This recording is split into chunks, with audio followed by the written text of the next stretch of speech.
Hey, and welcome to Edor Nelson Field in Minneapolis, Minnesota. I'm Eric Nordquist. This is John Bisworm with me.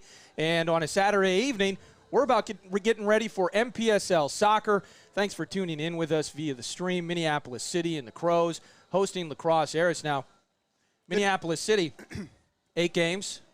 Haven't faced a ton of trials and tribulation through the 2021 NPSL season thus far. 8-0 are the Crows. So they're trying to avoid their first loss. Meanwhile, visiting La Crosse, looking for their first victory. And this is a rematch from what took place back in May in La Crosse, a 4-0 win for Minneapolis City. And kind of exciting despite, the humidity, a little bit of breeze, just an otherwise unenjoyable day to be outside, but enjoyable opportunity to watch soccer. Yep. Eric, first off, welcome back. Thank you. Last week I was although Nick Hutton did a very good job joining us, I felt a little piece of me was missing. It is. There's some yin and some yang. I do want to start off the broadcast looking forward to bringing you soccer. Just need to apologize for this shirt. So don't take it out on the team. Still go to MPLSSC.com for merch and tickets, and maybe I should to replace this by the end of things. But I want to jump into this. We'll see teams on the field just in minutes before kickoff here at Edor Nelson. But I want to start with the keys to victory, which thus far in 2021 feels odd to talk about when you're looking at an undefeated team. I think Minneapolis City already proving themselves really to be the class of this division. But there are things that you look forward to. And in this particular case, let's start off with the idea of playing up the potential. So I think that it's hard to say that when you're 8-0 undefeated on top of your division. But, collectively within the group, the group doesn't feel as if they've put together their best game yet. So as you're looking, we're going through the second phase of playing these teams. We're going to have a pretty big, difficult patch coming to end the season.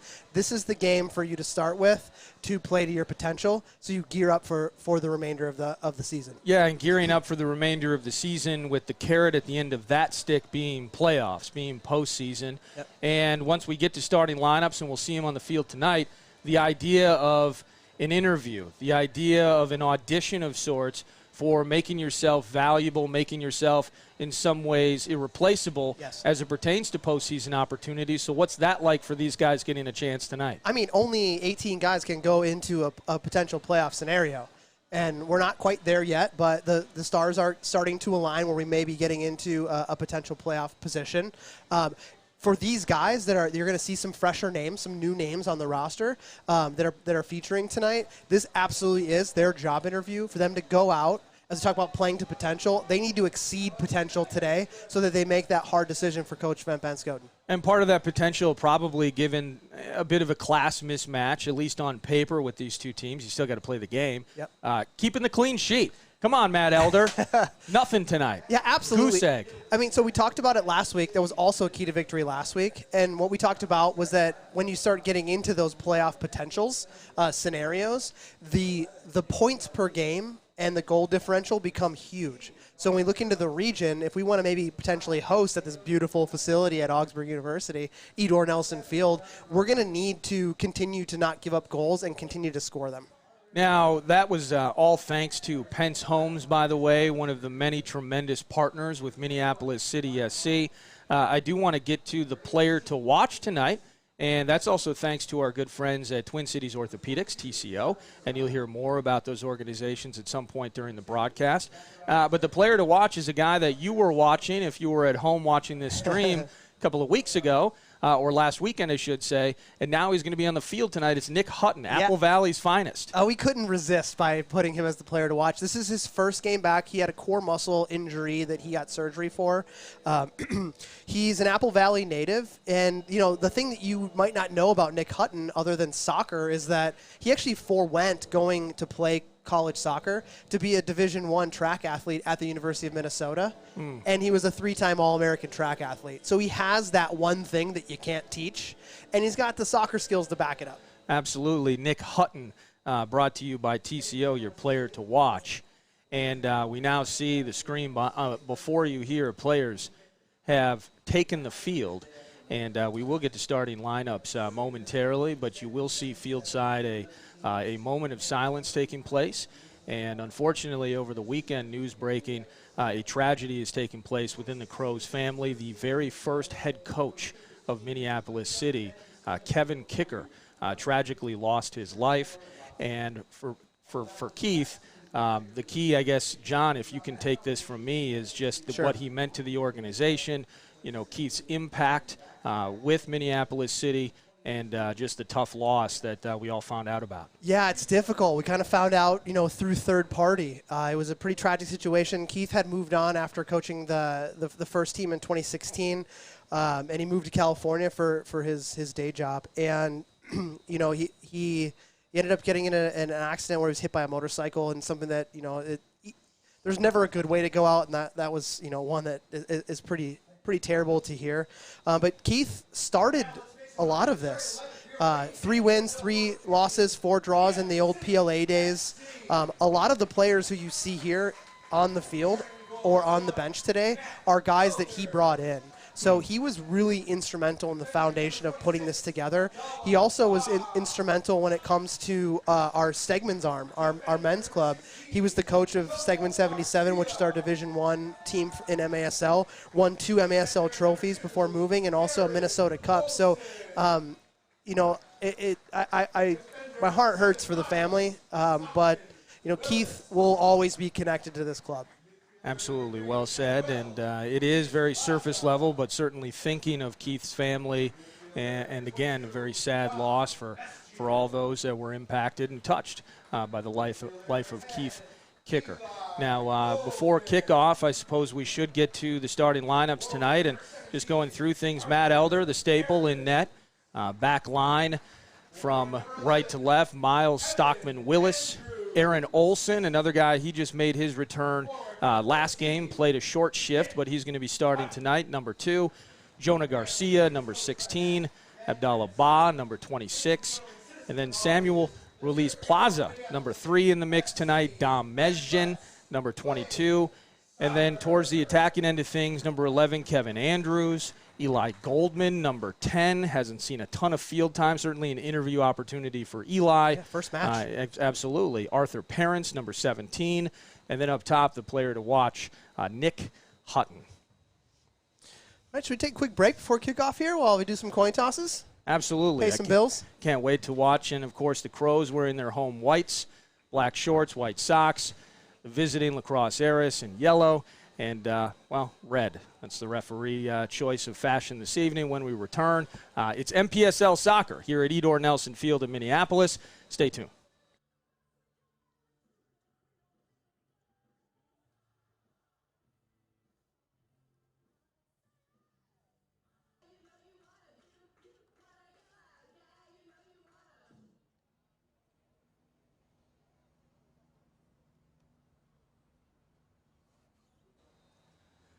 Welcome back, Edor Nelson Field. Just soccer. Seconds away from kickoff. Eric Nordquist here with you. John Bisworm by my side. And it is Nick Hutton right on the center spot, ready to get things moving for the Crows.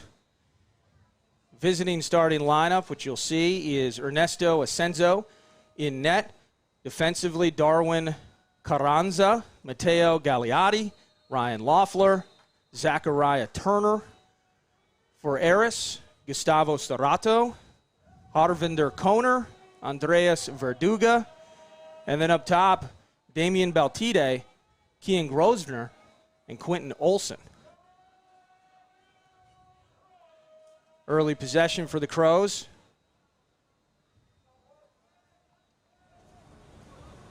Stockman-Willis on the far side. Surprisingly, La Crosse is not bunkering down like they had in previous matchups, and they're actually trying to put some pressure on the Crows. What is your goal if you're La Crosse in a situation like this? And it's tough. This is in this division in Minneapolis City. Some would look at as either the culprit or the beneficiary of it. It's a top-heavy division, and the pathway and the development and everything for Minneapolis City shines through in the 8-0 record and a bit of dominance and such. But if you're La Crosse, you haven't won a game. You've only scored 5 goals in 7 matches. And it's another situation here where you're just counting down the games that remain on the schedule before your season ends. What are you trying to do in a situation where you are in some ways very much outclassed and on the road? You just play the game, Eric. You let it come to you. Play the game. You let it come to you. You try to limit mistakes. You try to be smart and hope that the damage doesn't start. And then if you happen to nick one and you make it interesting, you just go with what works. Have you seen, do you think, over the last several years, improvement from lacrosse? I think so. I mean, the 2019 season, there was a definite uptick. I mean, they got their first victory in quite a few years. They had brought in some good players. Some of them are still here today. But the thing is that I think some of that actually went away after COVID. They had good momentum going into COVID. Yeah. What was thought to be a nice tackle there by Verduga. First whistle of the evening, Red asserting himself into the situation. A free kick for Minneapolis City. Stockman Willis standing over it. Good to see. Now Dom Mezgin Good to see. heading over to strategize. Good to see Aaron Olson back on the soccer field. Ayo. Got a big assist to Kevin Andrews last week. I believe it is Mr. Olson wearing the armband this evening. Sent in from Willis. Chasing it is Quentin Olson. Be a throw in for Minneapolis City. Quick restart, Stockman Willis.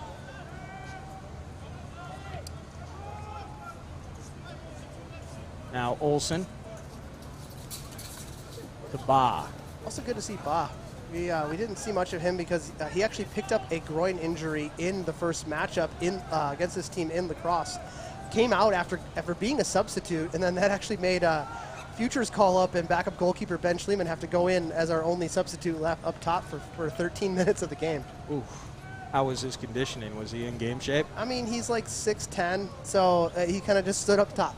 Okay. We told him, you got a green light from the parking lot, man. Whenever you get a window, just shoot. Win a header. The Crows version of Peter Crouch. Yeah, absolutely. Just win headers and shoot the ball.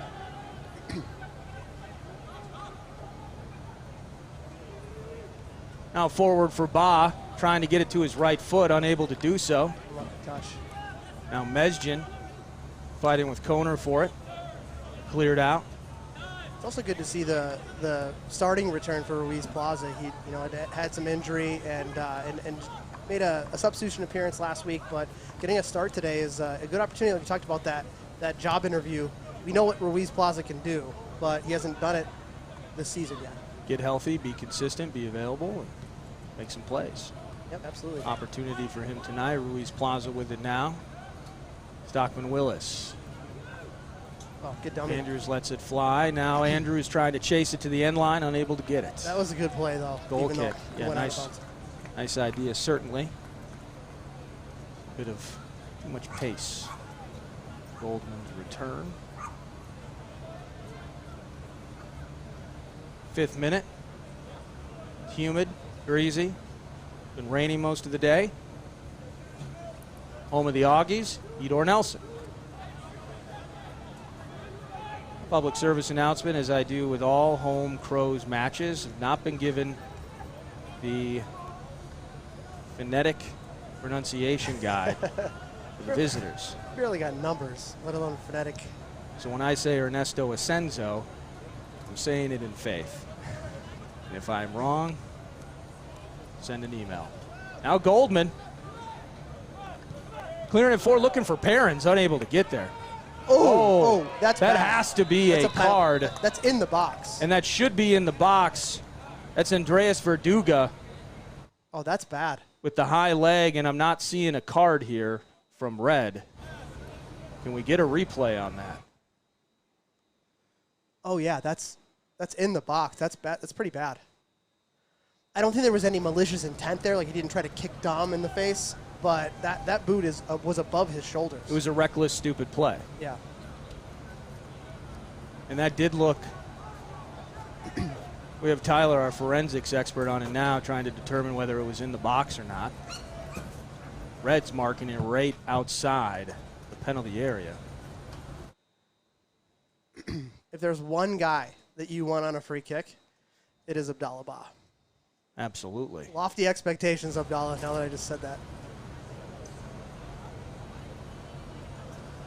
Looks like Lacrosse is going 5 deep with the line. And Mesjin looks like he's okay. It's good to see. As of now, Stockman, Willis. I don't think he's going to be able to pry Abdallah off this. But I could be wrong.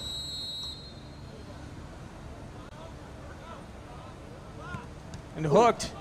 And I think it was Verduga who got the deflection. And now a deflection. We should see our first corner of the evening here. In the face.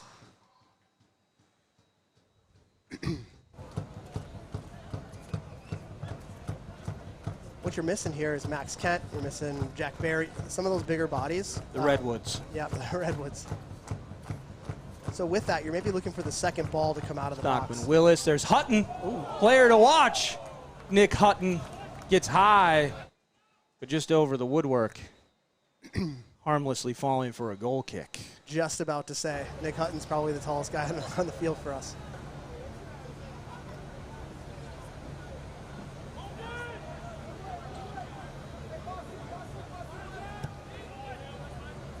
That's Koner. Now bodied away from the ball by Olsen. He's able to make that turn. Ooh.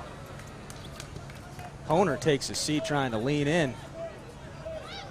Gagliotti. There's that track speed. Now 1v1. Now Hutton making him nervous. Now Gagliotti's got to work with it. Really nice job by Goldman. Now Perrin's trying to get his right foot on it if he can get enough space. I believe that was a foul before. That was a clear. I think that was a clean clearance there off of Perrin's. Yeah, I think it was a foul before that touch. Okay. That caused him to have the heavy touch. I see what he you're got saying. pushed in the back there. And then Jonah Garcia going through the back of Matilde.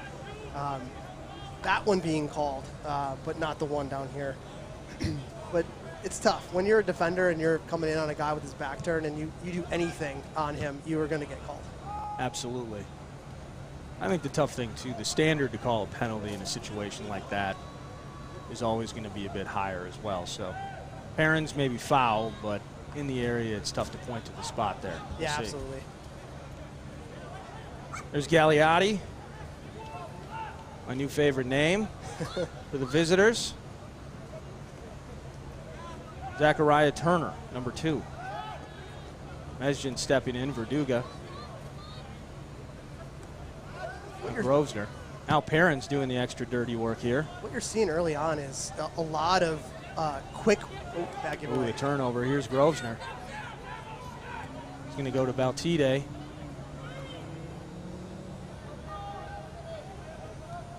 Now back to Baltide. The flag should be up, but it is not. Now Elder making contact with Carranza. That was a foul. And it will be a goal kick.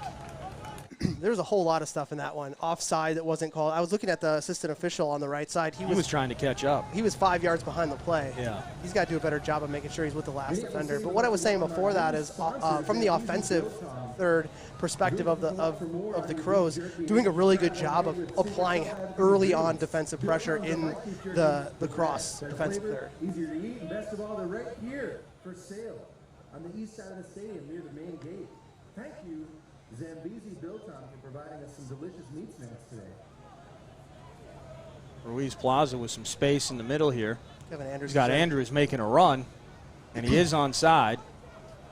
Chasing him, that's Olsen on the outside for Lacrosse. Can he get the left foot out of the strike? Ooh. Good 1v1.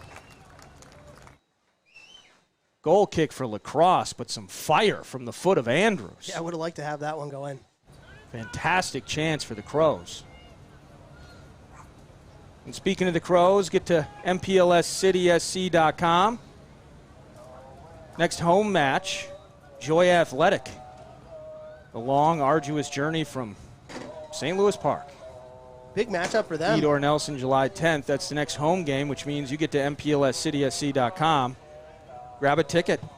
Come hang out, find a Murdered Out t-shirt.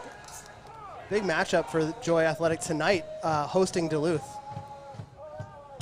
Well, big matchup on Wednesday. Yeah, absolutely. For the Crows, who are in Duluth. Good turn by Mesjin. Just calm and composed by number 22. Now Ba making a run. There's Hutton. He's in. And he's just going to find Perrins with the left foot off his own guy. Andrews and Perrins both having the same idea and finding themselves in the same spot at the same time. That was a fantastic run by Nick Hutton.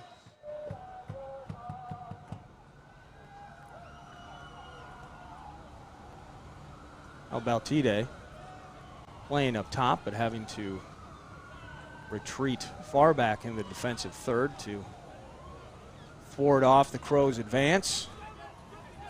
Now Ba to the boundary here. Hutton for Mesjin. Mesjin looking for Goldman. A lot of bodies in there.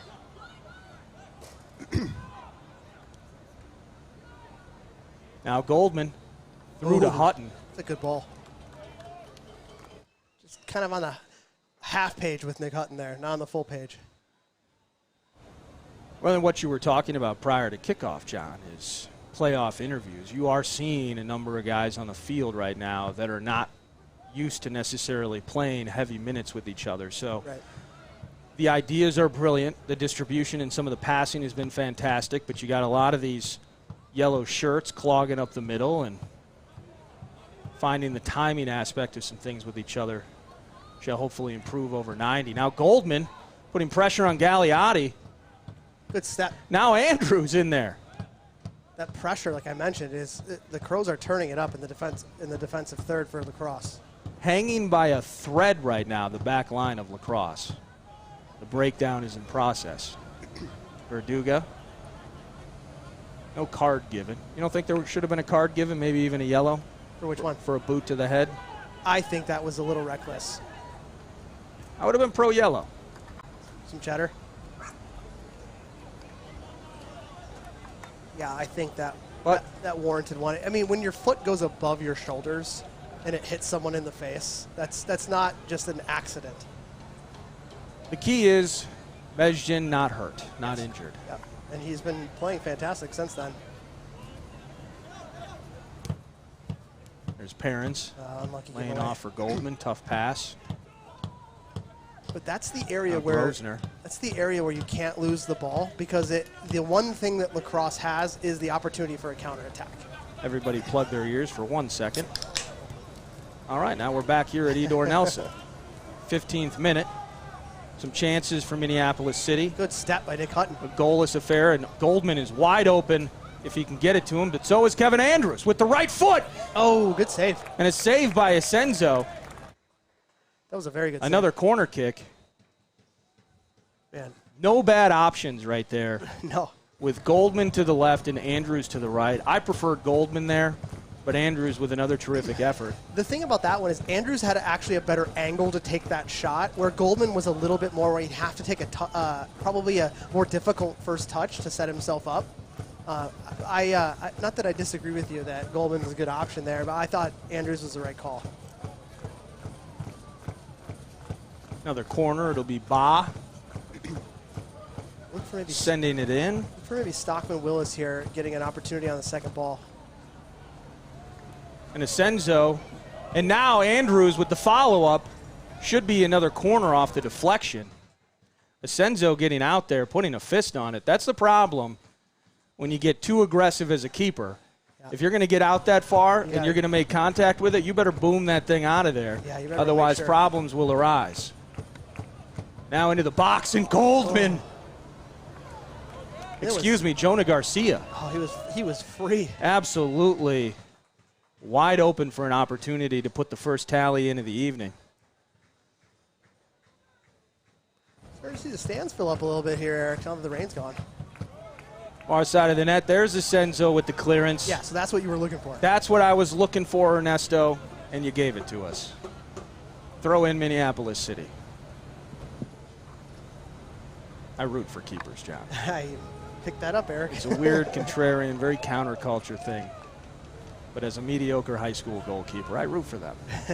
Hey, do what you got to do, man. Now here's Mesjin.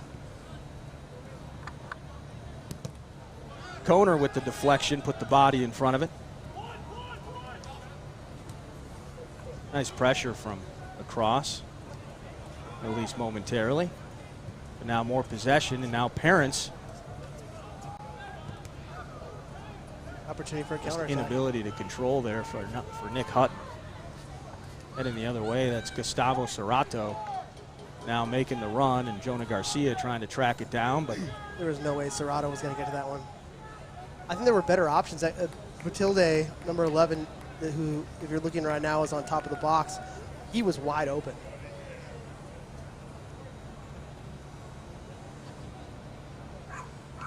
Is Baltide you'd consider to be Lacrosse's best attacking option? Yeah, absolutely.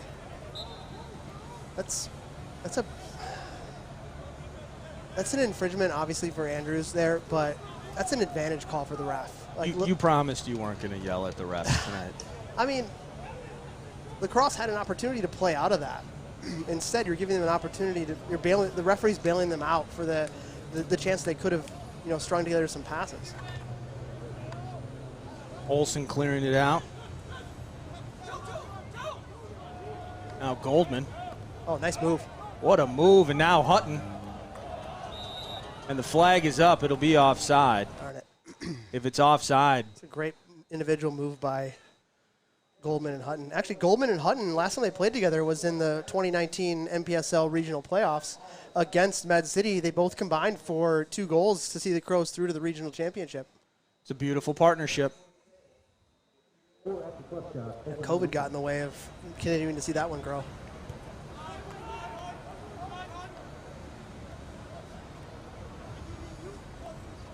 Turner to Baltide. Will be a throw-in now for Minneapolis City. Crows undefeated in 2021. 8 up, 8 down. A plus 25 goal differential. Crows have allowed 6 goals in 8 games. Lacrosse have scored 5 in 7 games.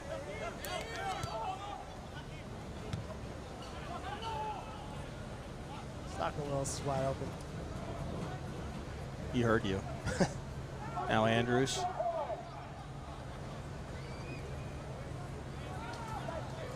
Stockman Willis providing fantastic work as a reserve, but tonight getting the starting nod, and Bob potentially, now he's just mowing down Verdugo. Or Verduga. See, that I like that the referee didn't go to the whistle there. Let the teams play. Now Andrews. Goldman near the spot if he can find him. No road through, and it is cleared out. Put that guy on skates. I almost would have liked to see Goldman stay at the spot. Yeah. To provide the angle away from the net as the defenders were crashing in there. Hindsight 2020. Here's Ruiz Plaza. Now Andrews. Back to Samuel.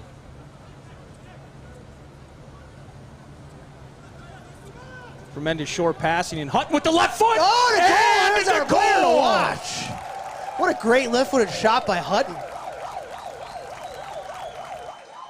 No chance for Asenzo. Lower right corner. That's got to feel good for a guy coming off of a surgery. In his return to health, he goes from the broadcast booth to the scoring ledger. Nick Hutton, 20th minute. That was a great shot. And the Crows lead 1-0. Who played that ball in? Was that Mesjin? It was Mesjin, I believe.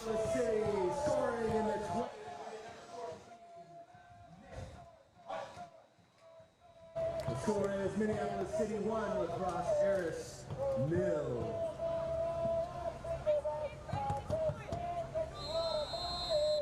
All right, there we go.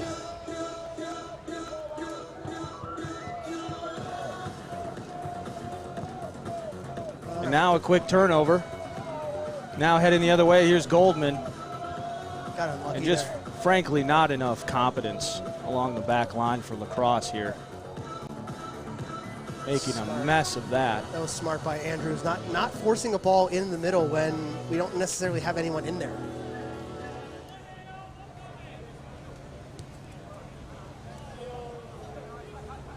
Oh, that ball, actually, I've been corrected. It wasn't Mesjid. It was Eli Goldman who played that in.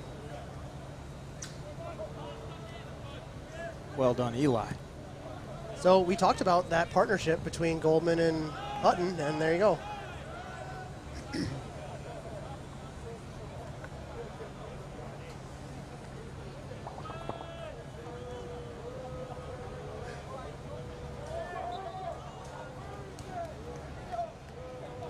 Free kick, Minneapolis City. Opportunity to start a quick one here.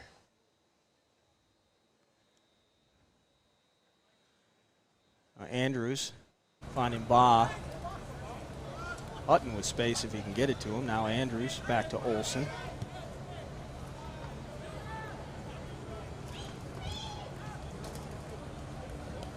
Good patience. It's one thing you'll get out of Mesjid. He's not going to get shot out of a cannon. He's very patient. Luis Plaza getting lost in the weeds. Rovsner turns it over. It's Olsen on the outside there. He's able to find Carranza. Rovsner.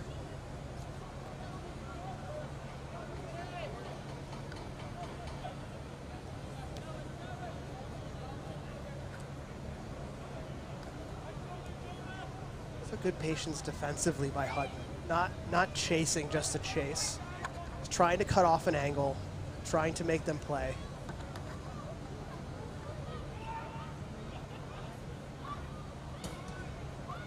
Snap by Stockton Willis.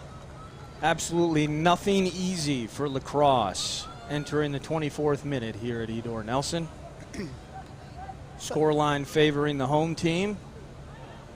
Every bit of effort for the visitors just to possess over midfield.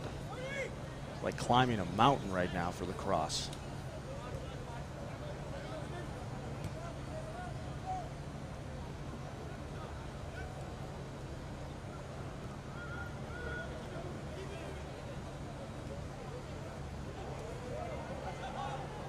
Now Ba, looks like Ba came back from an offside position to play it. Free kick, Lacrosse. Good to see Eli Goldman there talking to Kevin Andrews about the run he wants him to make so that he can find him the ball. Absolutely, communication imperative with newer faces on the field together, at least in this capacity. But so far, for the most part, everything working well. Minneapolis City. Verduga shoving him over. There'll be a foul and a free kick. It was Serrato hitting the turf. Mesjid, I believe, called with the whistle. Yep, not correct. Gagliotti.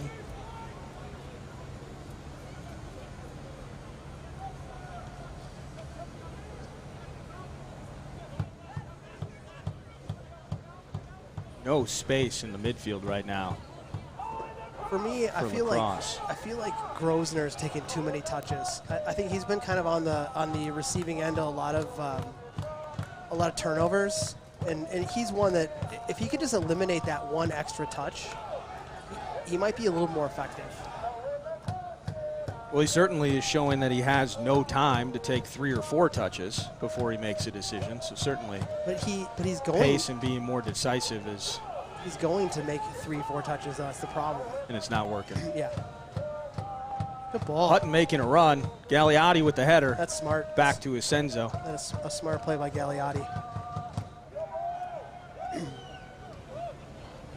Good ball in by Stockton Willis. Absolutely.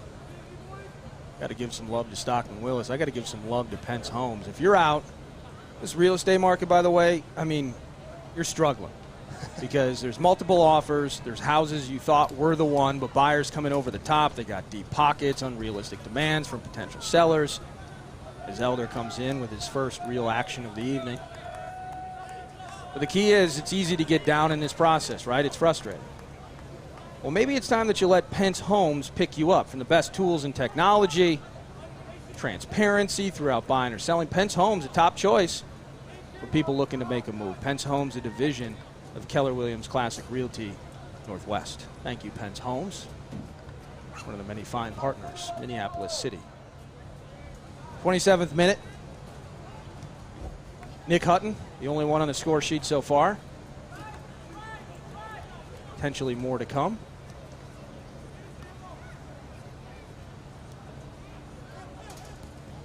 Andrews is wide open in the middle. There it is. Harassed by Grosvenor. Now Hutton makes the turn and he's forward to Bob, but the flag is up.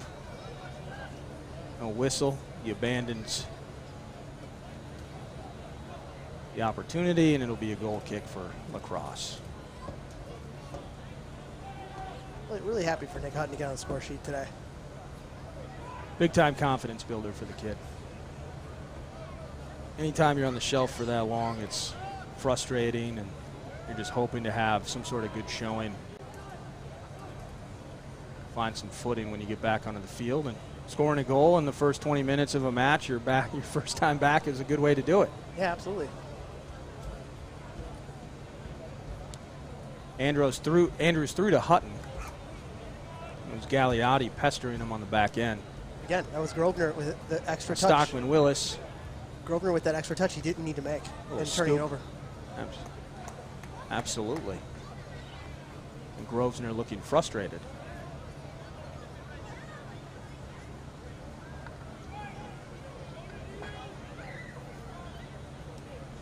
Now apply the pressure.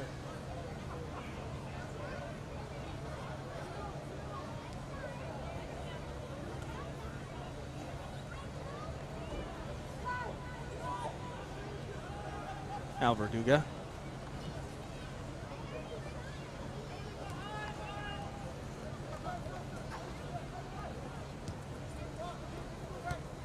Koner. A bit of play there by. Nice touches, and Olsen just stepping in. It's a great tackle. A good bit of possession there by Lacrosse. Their first opportunity really on the ball today.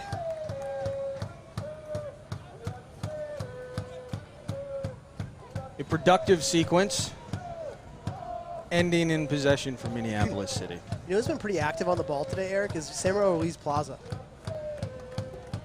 He has been very early, yes.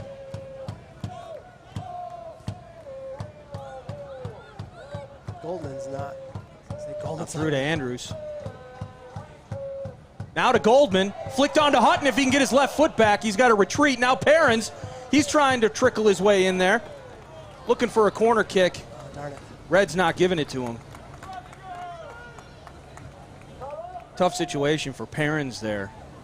Ready for a pass, not ready to have to juggle it through traffic. Yeah, kind of a ball at his knees, trying to figure out how to collect that. But yet another perilous sequence defensively for Lacrosse. Yeah, if I'm them, I'm trying to get the ball out of the back as fast as possible. That'd be a turnover here. That is not what they're doing at this very moment. And a turnover to Stockman Willis. You're a soothsayer. There's Andrews. Now Olsen. Inside to Perrins. He makes the turn. Poor pass from Perrins there. He'd want that back. How about Tide headed the other way? Good step by Garcia. And it's Carranza. But again, turned over. Now Goldman. What a tremendous first 30 minutes of play for Eli Goldman. Yeah, I think the partnership between Mesjin and Goldman and Plaza has been really forward, too much for Perrins. Fruitful? Fruitful. Been a fruitful partnership.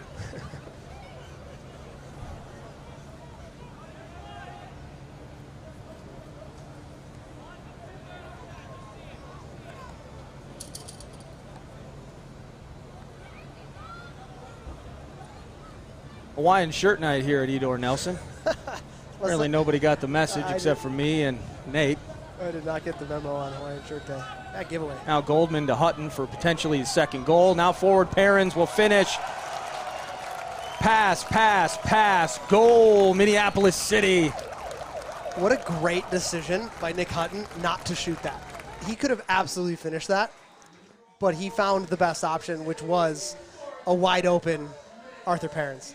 I hate to say, if you think I lacked excitement there, I was more or less in some ways shocked He didn't shoot. as I watched a passing clinic take place as if it was just pregame drills during the match, from Goldman to Hutton to Artie Perrins to the back of the net. It's like some infighting going on between the center backs and the goalkeeper for Crosse. Well, they have some things to figure out here, They John. absolutely do. They've been absolutely terrible, to be honest, through now into the 32nd minute. If I'm Lacrosse, the first thing I'm doing is trying to get the ball off of the defender's foot as fast as possible. But here's the problem. You can't do that unless your guys up top are active. And number 16, Carranza, hasn't really been active up top. I think Batilde's been active. Number 24, Koner, hasn't really done a ton to try to get the ball on his foot. You can't fault the defense if the guys in front who you want to be passing to are just standing around. I'd agree with that completely. I also see absolutely zero urgency in the back in general from Lacrosse at this moment. So they're either running in slow motion or they're just not offering enough of the urgency necessary to get this train moving. Like so here's a good right example. now, so Baltide, look at Baltide right here. You can't see it on the screen, but number 11 making a run. Hutton trailing back. It's Grosvenor once again taking too many touches and not making decisions. Yeah, that all started with Grosvenor not taking 3-4 touches when he could have taken one and then played the ball into a streaking Batilde, who is their best player. Yeah. If that guy's making a run and he has the opportunity to get the ball, you give it to him. Absolutely. Now headed the other way. Now being active is Samuel Ruiz Plaza. Stuck on an island out there, so he finds Stockman Willis inside to Andrews if he can try and make a turn. Now to his left foot and a shot. It's blocked. May have been Carranza with the block, who controls it now. Back to Olsen.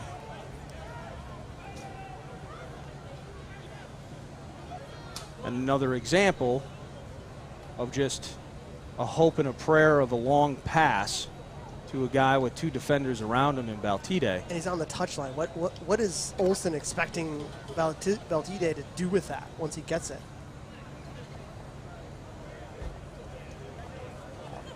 Now Goldman outside to Ba. Koner tracking.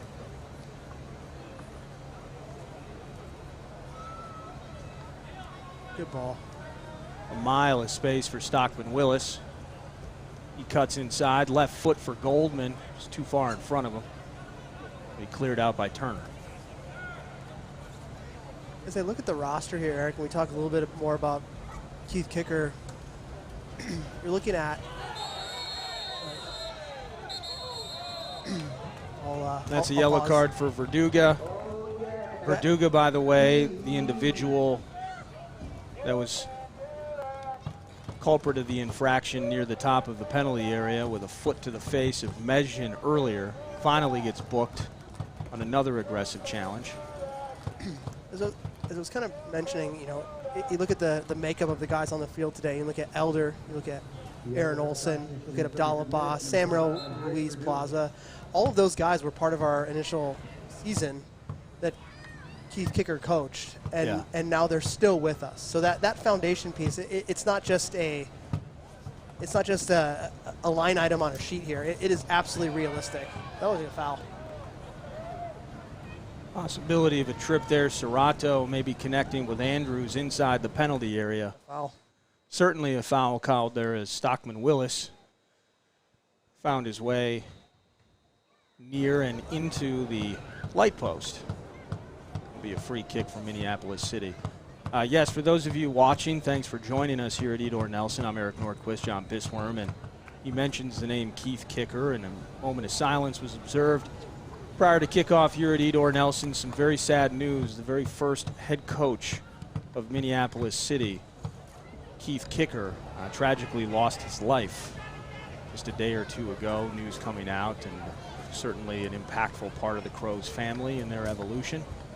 First head coach of the squad, and as John mentioned, a number of members of this club still here because of Keith and the work that he did with this club. So certainly, and again, as surface level as it can be, it's tough to articulate it. Thinking of Keith's family, thinking of those that loved and cared for him, and certainly many members of this club very close with Keith. So a very, very sad revelation within the last 48 hours. You know, you talk about motivation. What better way than to perform today? Than to come out here and perform with that news. Thus far, Minneapolis City doing just that. 37th minute. 2-0 in favor of Minneapolis City. A 20th minute goal from Nick Hutton in his return to the pitch. We love that. Artie Parents, 31st minute. Goal for him. Artie just scores goals when he's in the lineup, doesn't he? He does.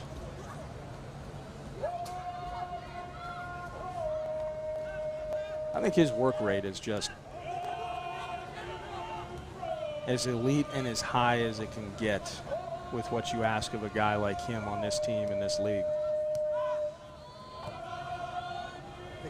Now Hutton with some space. Oh, trying to chip the keeper, I think. Yeah. Or maybe he was trying to lay off for a streaking Andrews to his that was right. But either way. Guys got wide there. That was an unsuccessful result for Nick. But when you score a goal, you can do a couple of things like that over the course of a game, and it's okay. Yeah, you absolutely. You get a little that shot of confidence.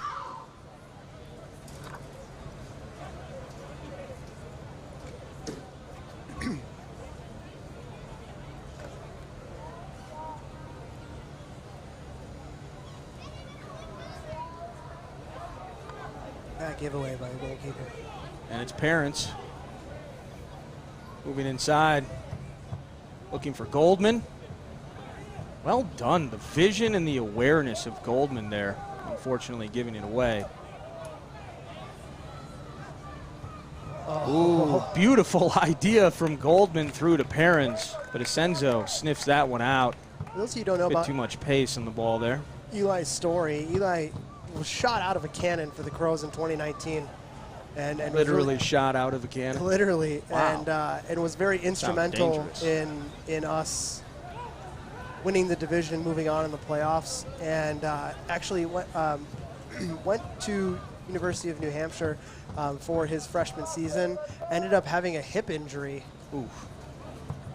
That sidelined him, requiring him surgery, and this is actually his first competitive game back in 2 years. How about that? Welcome back, Nick Hutton. Welcome back, Eli Goldman, both being very impactful through the first 40 minutes here at Edor Nelson.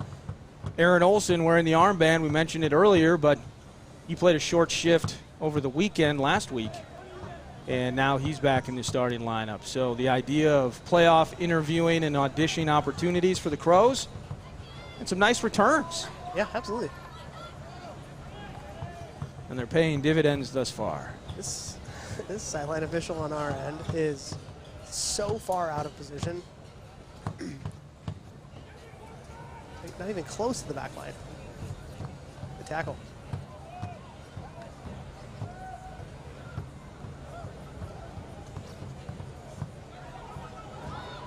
That's Olson finding himself on his feet. Tough pass for Stockman Willis there. Now Carranza. He can get it forward to Koner if he wants to. Baltide to Koner. There you have it. And Grosvenor making a run. Now Koner trying to find, I believe that's Sarato. And now all alone and onside is Kevin Andrews, but Asenzo. Look at the fancy footwork. I don't know if that was offside. We can get a replay of that. He was on his own half of the field. You can't be offside on your own half. That was honestly. That was onside. Honestly, I know I'm being hard on the ref there, but once again, the sideline official not even in a position to make the call. Mind blowing.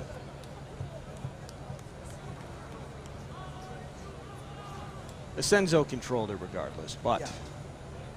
Still, you want to get the call right. Let's be positioned in the correct part of the field, gentlemen. Yeah.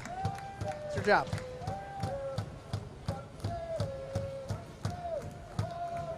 And that concludes the unmitigated judgment of the referee clinic. Refereeing. Feel free to contact John Bisworm contact via Dan social Hudeman. media Dan Hudeman.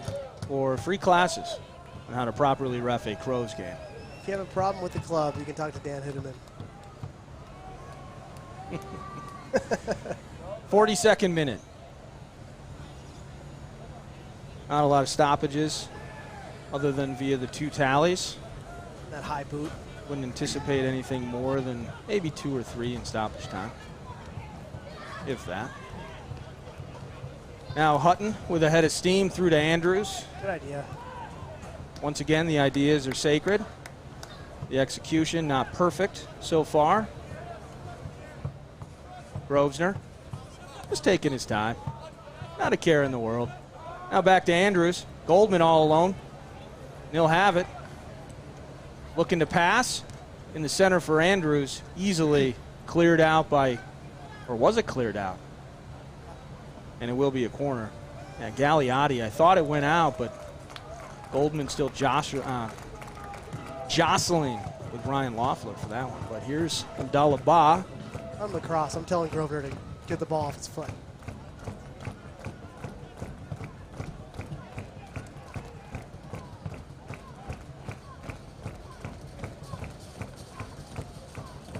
The far post, that's Olsen with the header back into play. Garcia there. He wants one off a header. And Garcia's been in perfect position a couple of times now inside the 6. Unable to connect on either one so far.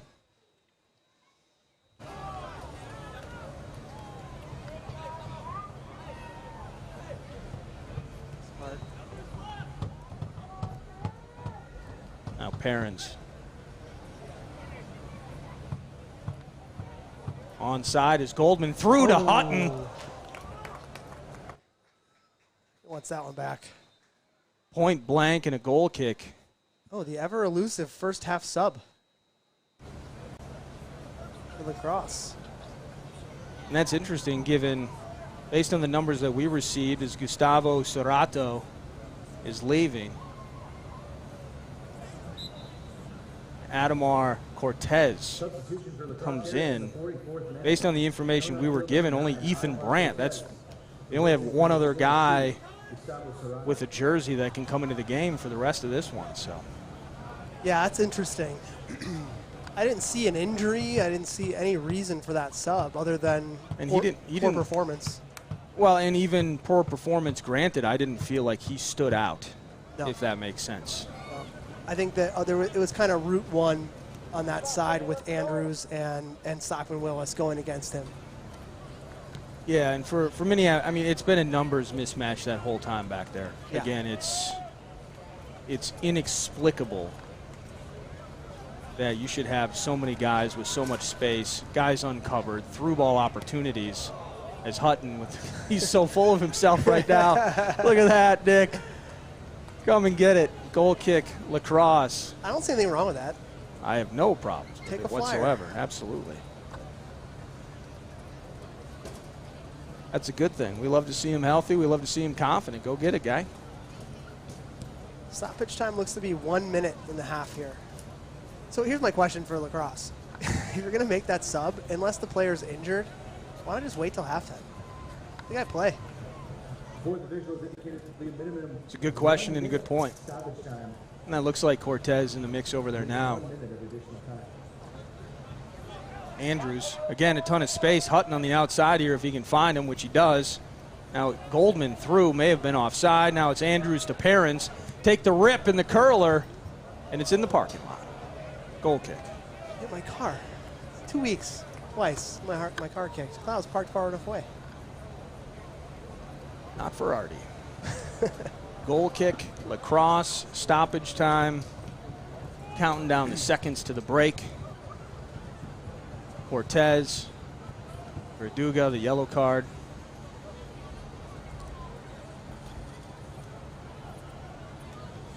Now Hutton. It's that pressure again. And he beats him to the ball and he possesses.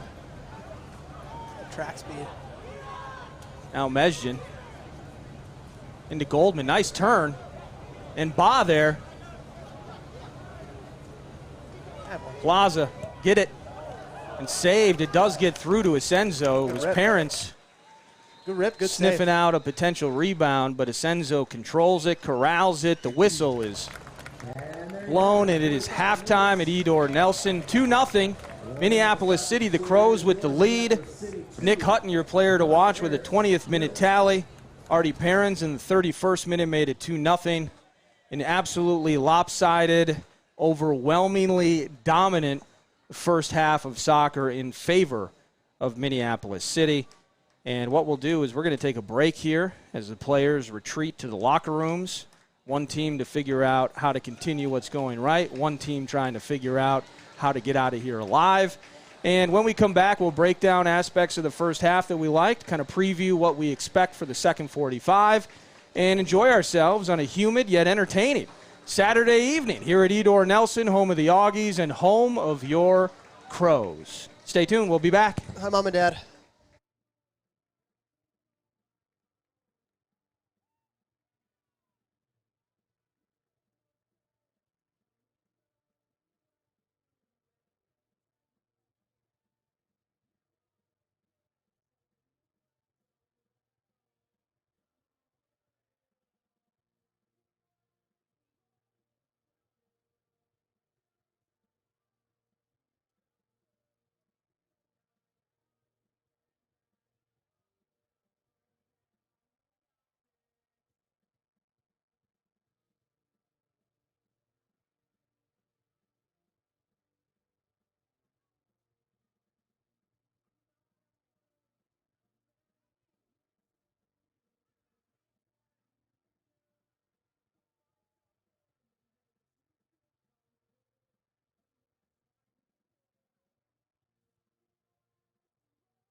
Fusion.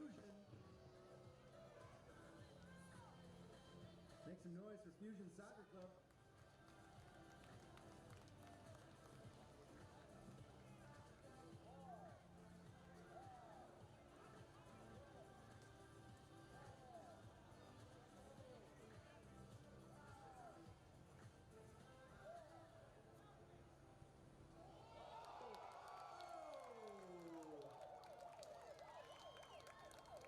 Keeper never had a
I think we've found the weak side. Keeper can't go right. Keeper can't go to his...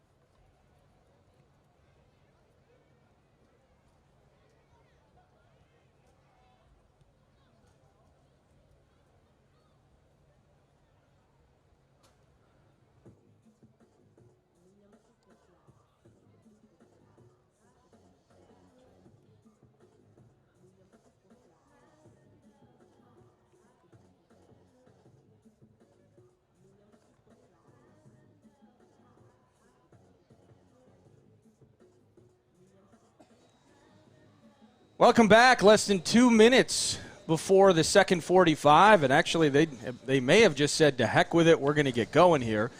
Edor Nelson Field, home of your Minneapolis City Crows. Halftime tally 2-0 in favor of the home team. Lacrosse struggling to get anything done through the first 45. It was Nick Hutton in the 20th minute getting the goal scoring starting. The player to watch for Minneapolis City this evening gets it done in the 20th minute. Artie Parents in the 31st minute, and that's 2-0.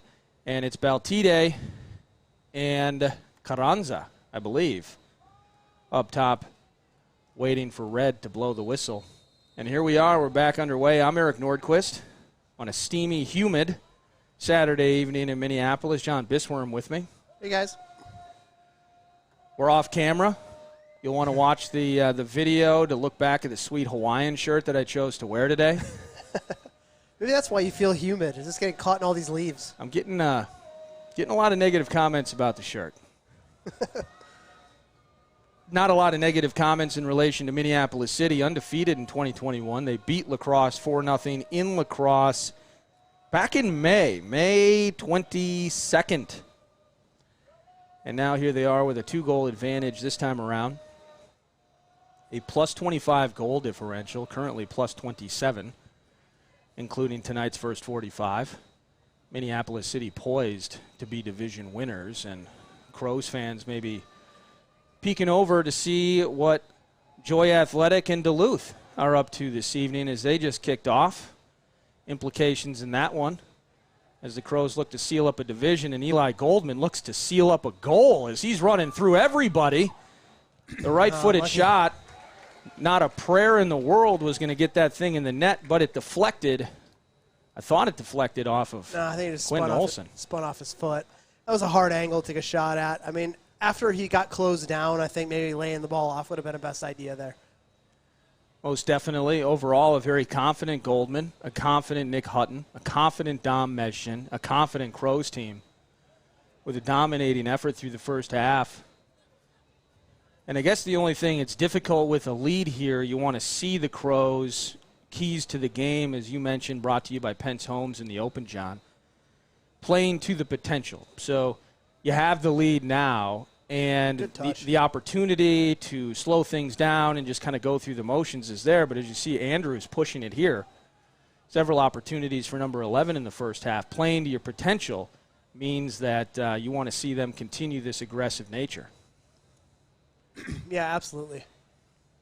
I have nothing else to add to that, to be honest. I mean, you look at the message probably to the guys in the locker room was you got 10 minutes before the subs start coming in. And that makes sense. And I assume we'll be seeing several subs here at some point throughout the second half. And that'll bring us into, at some point when this thing ends, we'll head on over to the Southside Barber Lounge postgame show. This assistant on the near side here could definitely use some work from the Southside Barbers. Yeah, he needs a fresh cut. Should walk down there and give him the website after this thing's over. It's Perrins, near side of the boundary. Tracking inside. They already ran out of ideas there. Adamar Cortez, number 9. A first half sub. Yeah, that was only 13 total players available this evening for lacrosse. And they used one of the 2 possible substitutions a few minutes before halftime. So that's where we're at. Now Goldman just running all over the place. Forward. Brilliant! And the deflection, I believe it went in off of Gagliotti. He appeared to be trying to center it for Nick Hutton. And hopefully the replay will tell us if it did indeed deflect off of Gagliotti in the center. I think it did. But in the 49th minute, it is now 3-0.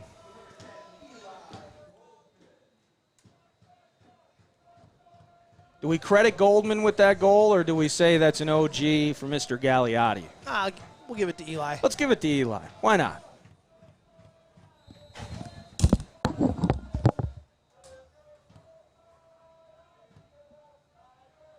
Action back underway. 3-0 Minneapolis City. Olsen to Baltide. Now Goldman. Coach Matt Van Benskoden must have said something to Goldman that he didn't like during the break, because Goldman's been running 100 miles an hour through the first 4 minutes and change of this second frame. All over the place, number 10. Apparently now over the head, and we'll see the flag come up, although once again, I'm having a really hard time figuring out how the assistant, while not level with the back line, is able to determine whether something is onside or offside, but that's a different conversation for a different day. Apparently my Apple Watch called 911 while we were going through that, and I had to just talk to the dispatcher. Interesting. NPSL soccer here in Minneapolis on a Saturday. The only emergency at this particular juncture is if you're lacrosse trying to figure out how to have a pulse in this game. There's Verduga on a yellow card.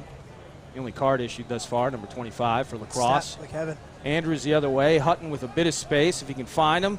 Goldman trailing the right foot. Ooh. Over the head of Asenso, just over the bar. Kevin's searching for one. A couple times in the first half. Could maybe laid that one off, but he's definitely got his shooting boots on. And today. he packs an absolute punch when that thing when he wants to unload.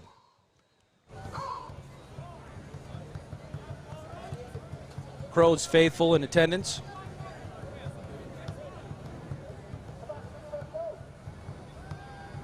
Once again, too much funny business in the back for lacrosse. Taking forever to clear that thing. Now turned over once again. Goldman. Now here's Mesjid. Nice ball. Nice pass outside to Stockman Willis. Tremendous hair by Stockman Willis today, by the way. Fresh cut. He has been to the Southside Barber Lounge, and I'll tell you, isn't it about that time, John, that you start looking like one of those cool dads? I don't have any hair. The dads you see at the brewery with the perfect beards and hair, effortlessly hoisting their eternally happy children aloft. Well, now you can, John. With services ranging from basics like your routine haircut and beard trim to super sexy advanced options like that specialty cut or a hot lather shave to make you feel like the king of dads. Southside Barber Lounge, located on 38th and Bloomington in Minneapolis, is your one-stop shop for men's grooming. Southside harborlounge.com. It's a bit belated now, 6 days later. But happy Father's Day to all the dads out there. You deserve a nice haircut. Good idea. Yeah, Father's Day weekend, you were just gallivanting around the North Woods while I was sitting here sweating with Nick Hutton trying to call the game against the Fusion. Doesn't seem fair, does it? No, it doesn't. Looks like this game doesn't seem fair right now in some ways, as Andrews just toying with the back line, now sifting through. People on the break, nearly a goal, and Andrews is absolutely infuriated with himself. How has Kevin Andrews not scored yet? It's coming. It's amazing. You said it there on a through ball by Andrews that trickled on to Asenzo.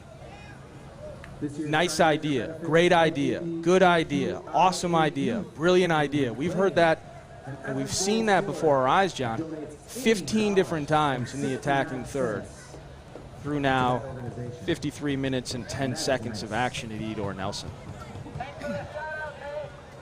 Yeah, I think the main thing specifically for Kevin is don't stop shooting just because it's not going in. Like, if you have the opportunity, take it. Shooters shoot. That's what they do. And you should keep doing it. Yeah, 100%. Throw in Minneapolis City. Little help with the ball from the Crows faithful. Nice crowd here, and if you want to get here, all you got to do, well, you can take 94, head to the Riverside exit, but the smart thing to do as well, go to Minneapolis, Mpls City SC.com and get a ticket. Next game with Joy Athletic in town, all the way over from St. Louis Park, July 10th, right here at Edor Nelson. A couple road games sandwiched in between these two. Bring your favorite people, your favorite beverage, and watch the Crows. Like Ian Smith getting warmed up on the sideline. Cole Schwartz potentially making his first appearance. Cole Schwartz currently leads Minneapolis City 2 in goals scored, and Minneapolis City 2, well, I'll give him a shout out in a second. Now Cortez, and headed out, I believe that was by Garcia, now Verduga, trying to find Grosvenor on the far side. Collapsing on him, Ba and Andrews. Too many touches. And did you see Grosvenor pointing at his teammate? He doesn't know. Nobody's told him that he makes too many touches on the ball. He just blamed a teammate. Now in and just off the woodwork. That was a good touch. Yeah. From Grosvenor. Yeah, he set up his shot and hit it instead of taking 3-4 touches. It was assertive and decisive. Before we get the substitutions in here, definitely want to give a huge props to Coach Michael Prunty and Minneapolis City 2 for being crowned the UPSL Midwest West Conference champions in their first year in the UPSL. Congratulations. So it looks like Hutton, they've had a fantastic season. Oh, undefeated. We like to do that here. Hutton's out, and Cole Schwartz is in. Cole Schwartz, who looks a lot like Tim Wills, but is not. It looks like Eli Goldman's day is done, and Ian Smith is going to come in and push either Ruiz Plaza or Mesjin up to the attacking center midfield role. As of now, Ruiz Plaza appears to be the one that has pushed his way up the field a bit. Schwartz and Smith for Hutton and Goldman. Now Ruiz Plaza. And here's Andrews. Once again, miles of space. And Schwartz with a quick left foot may have gone off the body of Turner. That's a deflection, right? I thought that was a deflection off of. I thought that was a deflection off of Zachariah Turner there. I thought so too. Uh-oh. And he's the one that's currently limping there.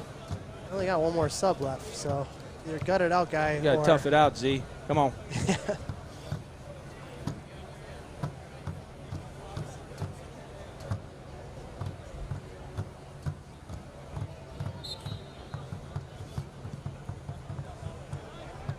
Good win. Now Mesjin.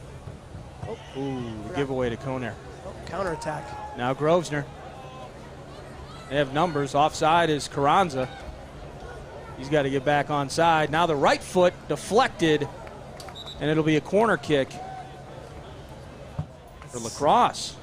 Worst case scenario for Minneapolis City is to just give up something stupid because they had too many numbers forward and weren't tracking back. A moment of counterattacking competence from the visitors. I mean, you have to believe, Eric, that's the only way that La Crosse is going to get on the score sheet, is through the counterattack.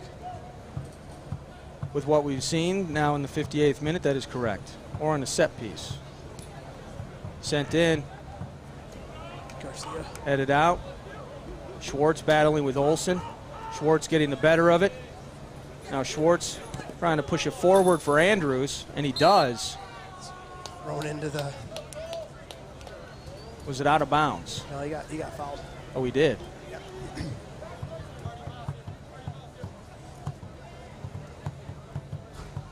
Now the restart. There is one of your second half substitutions, Ian Smith. Steve. Nice passing through the middle third here.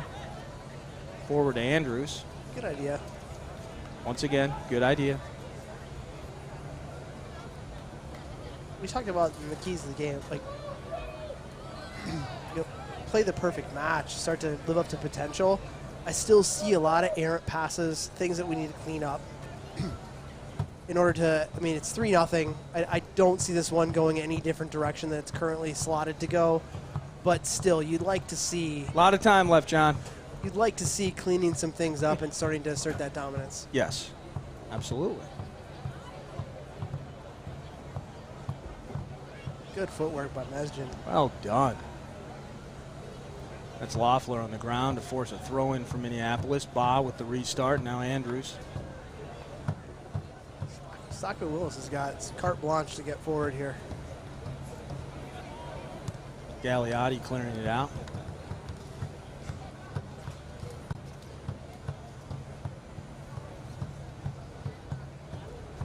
'60th minute, half hour to go.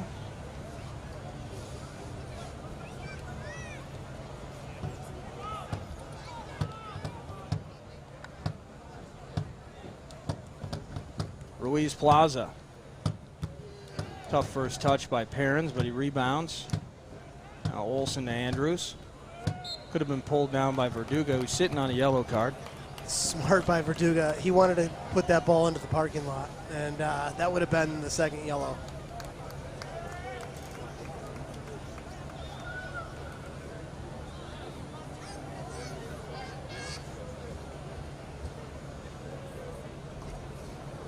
Bit of distance, but potential dangerous location of this free kick regardless. Appears as though early on Duluth has taken a 1-0 lead over Joy Athletic.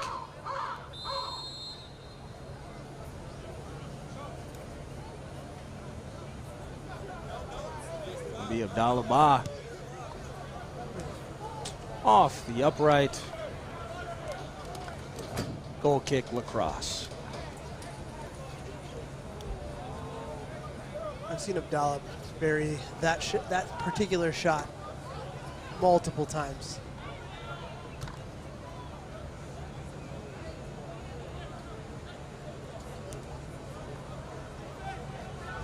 Continuing to dominate possession, Minneapolis City. Jonah Garcia. Go over the head of Loeffler, and he does, to Andrews. He does have Bob behind him if he needs it. Nearly runs out of space, but gets it through and forward. Wow, and nobody home. Now headed the other way, Baltide.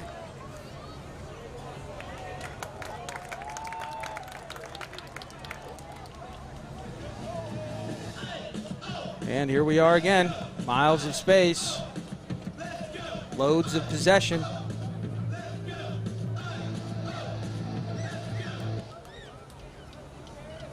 I feel like they should do a hydration break for this La Crosse back line. They are under freaking siege.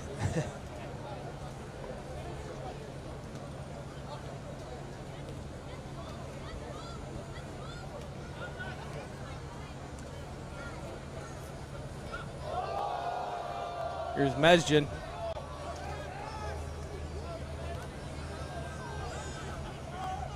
I mean, Now the turnover. Turner with the turnover.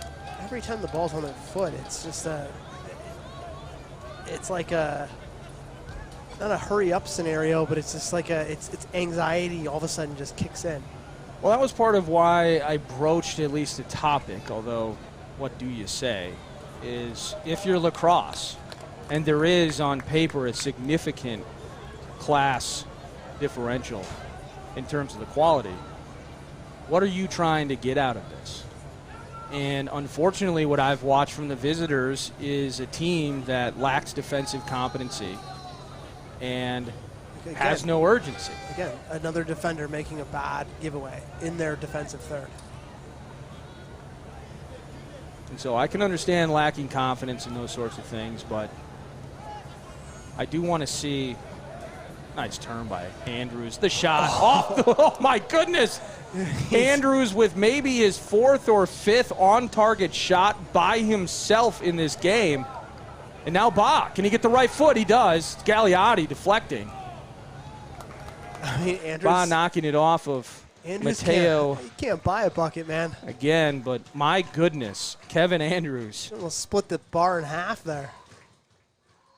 It's going to come from Kevin. He might stay here after the game and just take shots on net. Tremendous game from Andrews. Not yet on the score sheet. And here's Ba, ready to send in a corner. Near the far post over the head of Perrins. It's punched out by Asenzo. Now Smith controls, back to Olsen. And he'll send it back in. And the header, and just wide. Garcia wants one. Garcia, that's his 3rd header of the night. Yeah. The combination of Andrews just putting firepower into every shot and coming up short, and Garcia now with his 3rd header of the night. A couple of guys. Good step by Ba. That have done everything they could to notch one and just haven't been able to. Now Andrews to Smith. Now forward to Andrews. Is he onside? I believe he is. He's so mad at himself. The flag stays down. It's okay, Kevin. Wide of the net yet again. It is okay, Kevin. Just continue to find yourself in the game.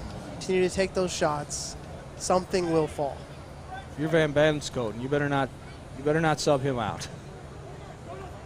No, he might show up at your house in your sleep. You're not subbing Andrews out, okay, MVB? Baltide with some footwork and through. Stockman Willis. Number 11, a talented member of lacrosse. Now on the other side to Grosvenor. That was a great pass. Fantastic pass from Baltide to Grosvenor. It's gotta be frustrating for Baltide. I mean, he's a very talented soccer player. Just doesn't seem to have that supporting cast. Doesn't seem to? Yeah. Indeed.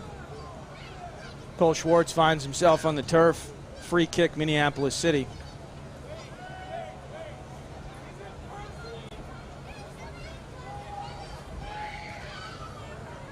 Oh, that is not what you want.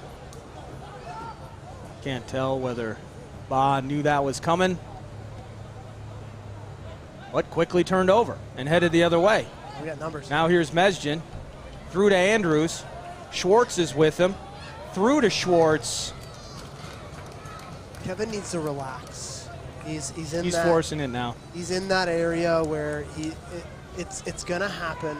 You can tell him his take a breath. Mannerisms on the field. He is not in a good mood right now. Yeah, just take a breath. Just let things come to you. My goodness. Olsen just has to punch that out as Mesjin was dancing and prancing through everybody in the corner. Corner kick, Minneapolis City. Let's see if Garcia can be on the right end of this on the right end of his 4th header. Stockman Willis. I'm looking for Andrews on this one, actually. Oh. Ooh. Just hit that. Bit of a miss hit there from number 7. Throw in for Minneapolis City.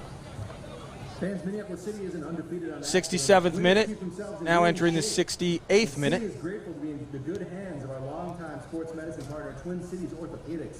TCO keeps the team properly 3-0 Minneapolis City. on the field. You too can have TCO on your side with their wide Hutton in the 20th, Parents in the 31st. of returning to full health. We'll give it Goldman, even though it appeared to be an own goal by Gagliotti. We'll leave that for you to decide. But that was in the 49th minute, makes it 3-0 Minneapolis City. Free kick here, Mesjin. Hand in the air, like you don't just care. It's a great ball. That's not offside. Get out We of are here. seeing an offside flag up. Baltide headed it over the bar to safety.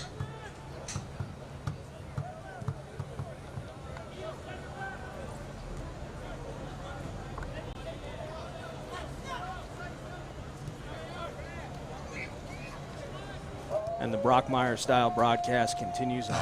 Thanks for being with us. You watched the full Brockmeyer? Are you current? I have not. Huh, dude. Got to.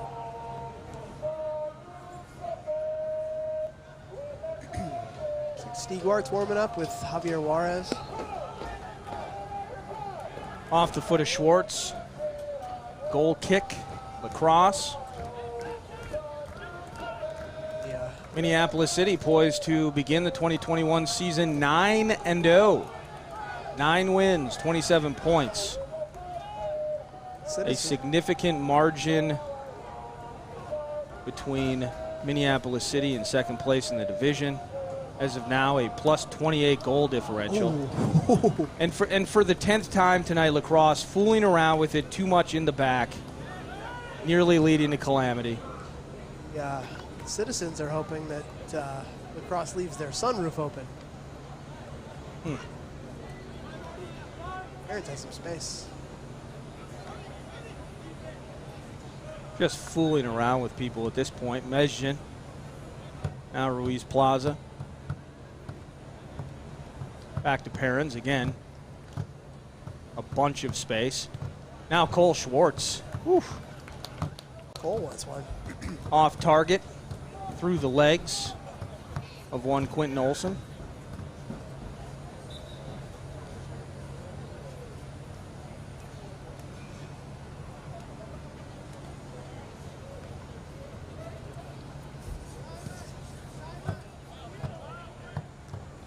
Duluth up 2-0 on Joy Athletic. Apparently Joy didn't get the memo to give us a helping hand. In all fairness, John. In all fairness. Feels like the Crows will get to where they need to be without the help of anyone else at this particular stage. Free kick, Minneapolis City. 71st minute. And Duluth paying attention to the Blue-Greens. Coolest nickname in soccer. The shot from Schwartz. Safe. Saved by Senzo. All things considered. Goalkeeper for the visitors. The coolest name in soccer, Eric? It's being... No, it's not. But Duluth is the next opponent on the schedule. What color are you guys? Oh, we're blue and green. We'll just put it together. Call ourselves the what? The Blue-Greens. Make shirts. Love Duluth, and that is the site of the next match for Minneapolis City. That's going to be Wednesday, June 30th. Right before the holiday. Good. If I'm this guy, I'm getting rid of the ball as fast as possible.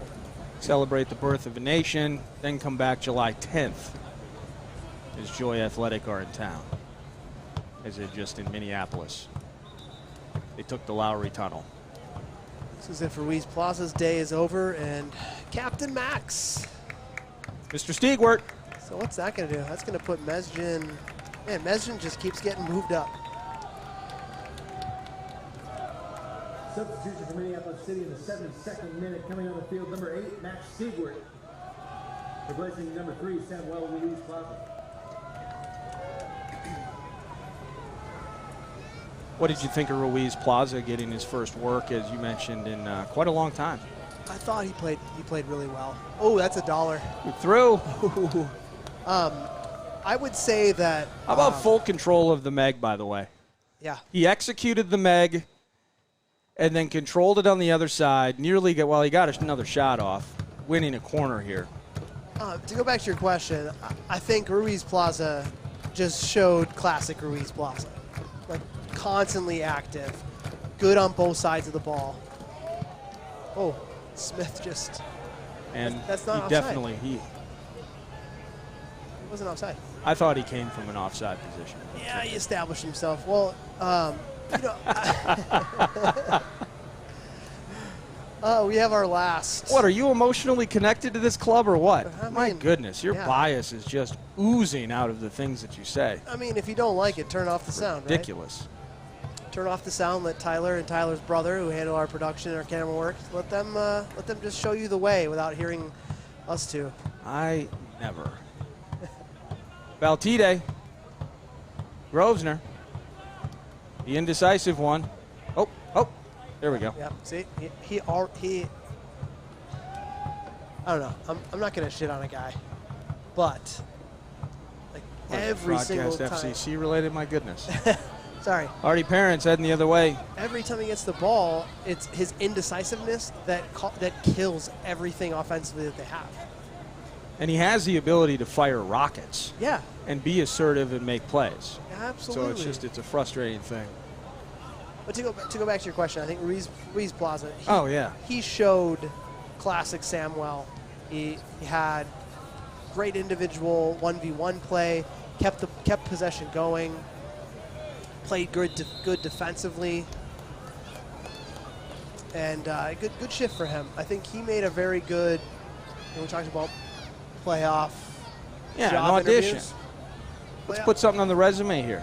And he did that. I think if you're talking about two other guys, Eli Goldman and Nick Hutton also did the same exact thing. Couldn't agree more. Kevin Andrews won a free kick. Looked like it was Ryan Loeffler tugging on his jersey, getting a bit handsy. Poor Ethan. Winning a free kick here. Poor Ethan Brandt's been sitting trying to get subbed into this game for like about the last 10 minutes. Now Ba cleared out by Baltide. There's Grosvenor standing alone. Baltide, nice play for Koner. He's not going to get But that. Stockman Willis.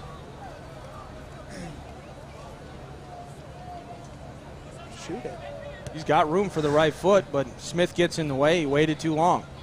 Now Mesjan. And now, look, because of that counterattack, field is stretched. 75th minute. Ooh.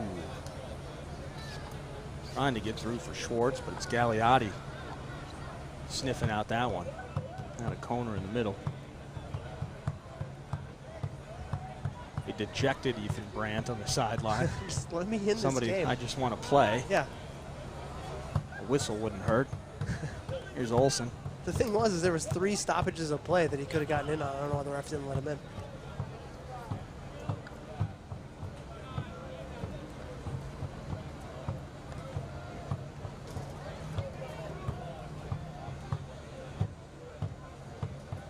Now Smith.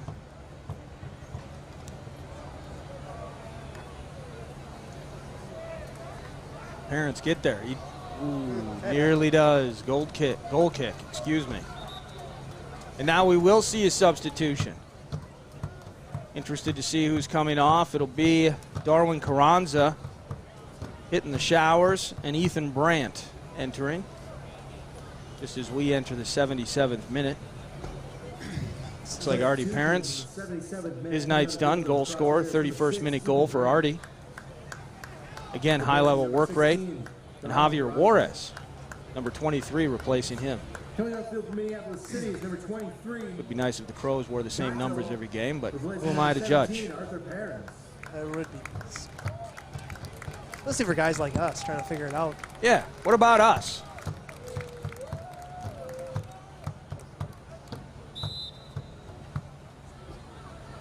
I'm looking at bench. I'm looking at Jack Berry, Max Kent, Troy Luegi. So we talked about trying to bring off maybe someone in Kevin Andrews. That looks like it's not going to happen. And you're trying to, well, what you're trying to lobby for right now is you want Troy Luegi to play in the field and take over for Andrews. But that's not going to happen unless Schwartz gets through to no avail. Troy's not playing. If Kevin Andrews scores a goal, you put Luagi in up top. Why not? Where does Cole Schwartz go? Good point.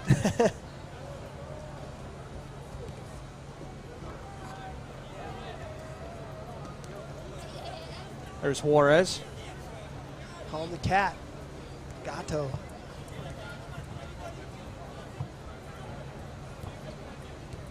Had a goal here at Edor Nelson earlier this year.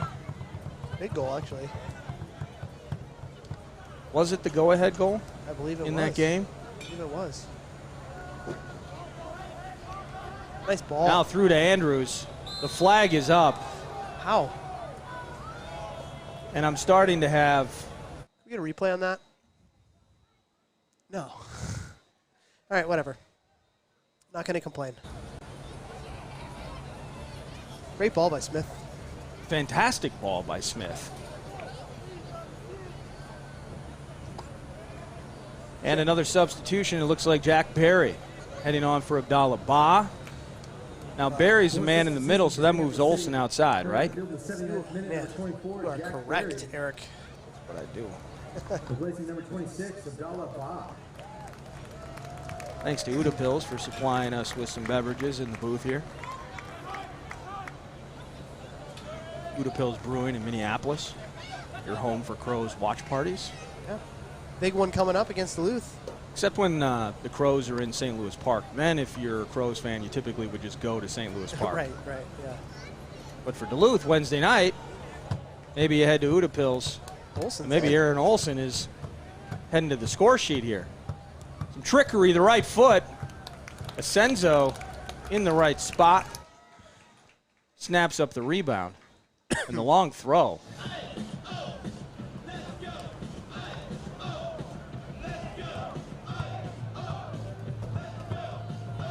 Appears as though we're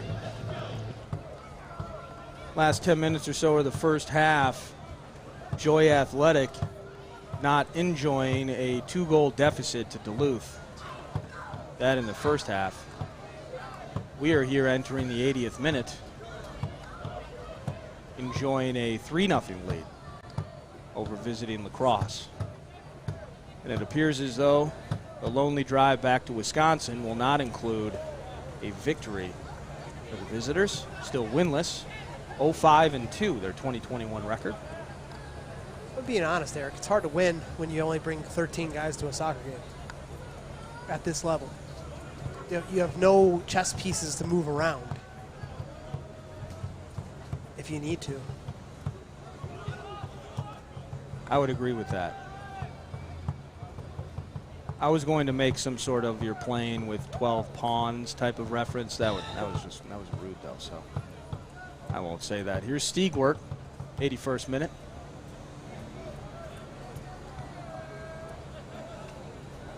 Verduga on the turf, but Mesjin wins it. Now Olsen on the outside. And centering for Schwartz, fantastic idea, but Verduga first on the scene. Talk to me a little bit, Eric, about what you're seeing from Mesjin in probably the full 90 today. The full 90? Yeah. I think he's been absolutely fantastic in terms of distribution, in terms of setting the pace, and his decision-making in terms of who to go to set up these various runs. And he's clogged up everything in the middle, although La Crosse has not made it difficult for him to do so at times. But he's right spot, right time guy. And I think it's really been an impressive performance, especially, again, I go back to it, and you might scoff at it, but I think it's important when you're seeing a few of the regulars mixed in with a lot of guys who are either typically coming in as substitutes late in games. Several players are getting extended playing time for the first time this season and somewhat longer, meshing some faces that may lack extended chemistry. And a guy like Mesjin has really solidified everything in there today. He's been awesome. I think the one thing is it's just his calming presence on the ball. I agree with that. Tight spaces, going forward, not forcing things, getting in the offensive third, and that wherewithal, that understanding of trying to step on the ball and pull it back or look for a square pass instead of trying to go to goal just because we can go to goal. Agreed. As if Verduga having to make way for perhaps donating some plasma on Edor Nelson Field here. For some reason, Getting checked out. He says he's got no blood on him. For some reason, just arguing. If I were him, He's getting some guff from the fourth. Yeah, I would just talk to our fine friend at TCO, get a bandage applied to that, and just get back on the field. He's also already out of yellow, so you don't want to be yelling at a trainer. Looks like now Verduga is allowed to re-enter.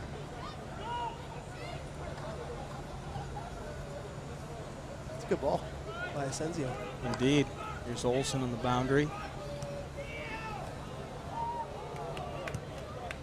Now forward from Koner to nobody. And we'll see if Elder keeps it in play. He does. Wake up, Matt.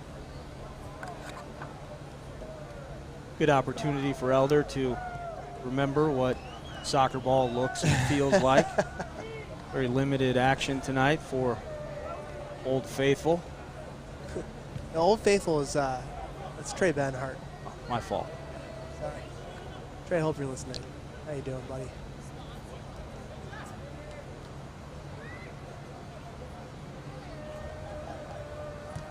Great pass. Incredible pass to Juarez. The right foot. He's going to try and center it here. Schwartz with the volley. And that one's out on the road. We can get that one back. It's not trickling into someone's Tesla in '94. The playmaking from Andrews tonight has been awesome.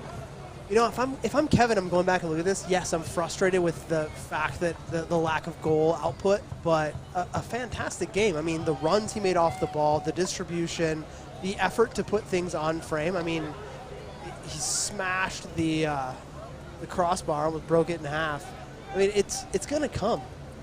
I think it's been a fantastic game. I think he just needs to take a step back, let the heart beat a little bit, and just understand that the collective match he's put together so far has been great. Now a run from Olsen. The left foot. And we'll see a corner kick here. Verduga is saying that Olsen handled that ball before it went out of bounds. Yeah, but I mean, if I'm him, I'm not complaining to a referee right now. The right foot from Andrews. Ooh, looking for Juarez on the backside, or excuse me, Jonah Garcia. Imagine just tattooed select soccer ball right on the back of Verduga. Well, he's got the ponytail padding, so he's fine. Another corner kick here. Quick restart. Juarez back to Stockman Willis. Now he'll deliver it in. It's Koner heading it out. See, I don't like that. Cortez. I'd rather you just inserted Jack Barry into the game. Just potentially use him. Give him a shot at it. Yeah. Why go short? Now turned over. Here's Verduga. Valtide.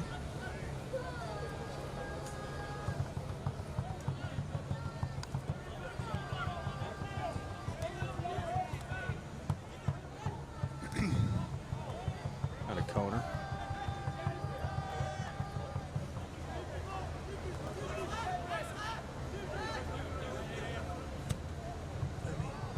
Why? And another turnover. I mean, look at Batilde. Open. Cortez. Open.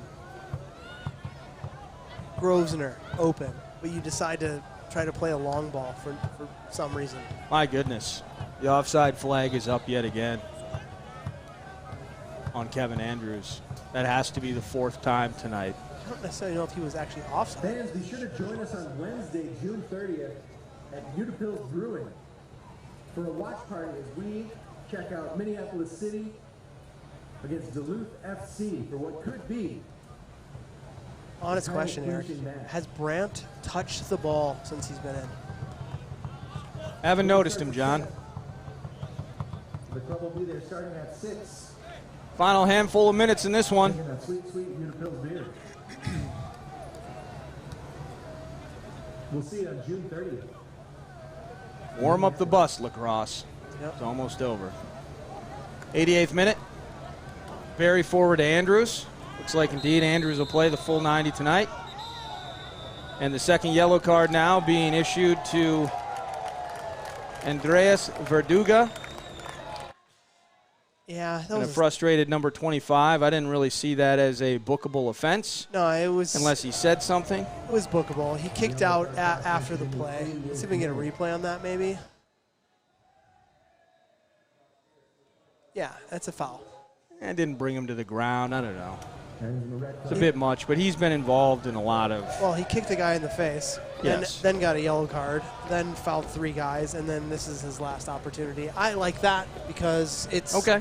It's showing that the referees are willing to make the difficult decision on Sure. a player that's kind of trying to while out. Okay. Book the guy when he kicked the guy in the face earlier. Yeah. Okay, now giving him his second yellow card and in the 88th minute of a game that's lopsided and almost over, be tough and make the tough decision and be a good ref earlier in the game when you needed to be. He didn't. Right. And so that's why I just don't. Just let him play. It wasn't that big of a deal to me. That's just me, though. If I had And now we're going to play the silly game of we got to make him leave the field. if I had 10 dimes to make $1 here, Eric, I'd say he probably said something. I don't really use a lot of coins anymore, John, so. That's why I said if I had it.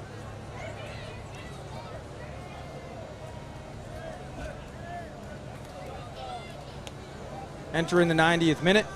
There's not even a food truck for him to go hang out at. But if I'm him, I'm just leave the field. Like, you're Verduga still arguing. Delaying the inevitable here at Edor Nelson. 3-0 in favor of the Crows. They'll improve to 9-0 yeah. to begin the 2021 NPSL season. On the verge at this point, potentially even within the next week, clinching a division. Nice. Potentially at an old foe's house. Here's what we talk about too, like if Lacrosse brings more than 13 players, so they had to make an early sub in the first half, use their only second half sub, they could potentially try to adjust this. Yeah, I know it's the dying minutes of the game, but you don't have anything else you can do. It's true.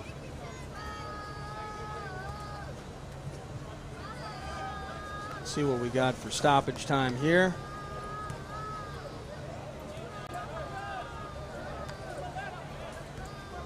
Wait to find out, I suppose. 2 minutes. 2 minutes of stoppage time. Like, that's just allowing Crosse to get out of here. Court officials indicated there will be a minimum of 2 minutes stoppage time. 2 minutes.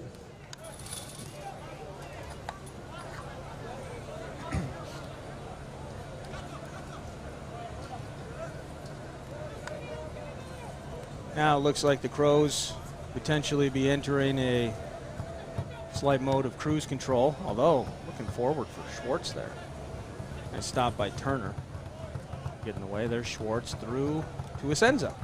It's an unnecessary try to flick there. Like, take the touch, turn. You have plenty of time. I mean, Cole might not used to be having that much time to be able to turn. Maybe that flick is something you can pull off when you have a defender pressuring you. But that one, someone should have given him a shout that he could turn.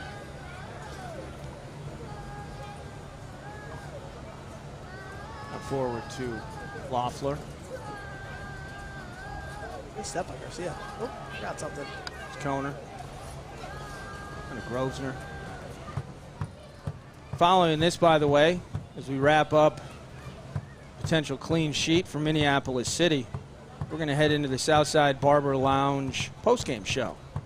And I believe it should feature Minneapolis City Crows forward Nick Hutton, Maybe. I don't know. a goal scorer in his return to action tonight. Cliffhanger. And what's cool about that, you're going to get to hear the dial tone as we're calling him, the drama, the lead-up. We hope he answers. And if his voicemail has his phone number on it, we'll actually air that for you. So we're excited for all of that still ahead. Yeah, absolutely. And if you get that phone number, just give Nick a call.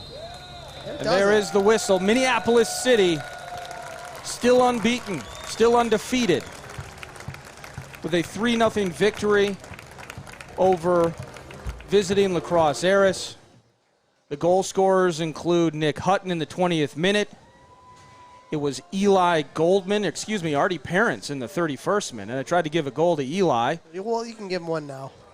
49th minute, Eli Goldman. It was not a Gagliotti own goal. It was a goal for Goldman. And 3-0 is the final score. 9 games, 9 wins, 27 points for the Crows, exchanging some handshakes, exchanging pleasantries with the referees. They can head to Southside Barber Lounge and clean that mop up. And when we return, we're hoping to be joined by Nick Hutton. Let's do that. Stay with us. We'll take a short break. John Bisworm, I'm Eric Nordquist. We'll be back momentarily.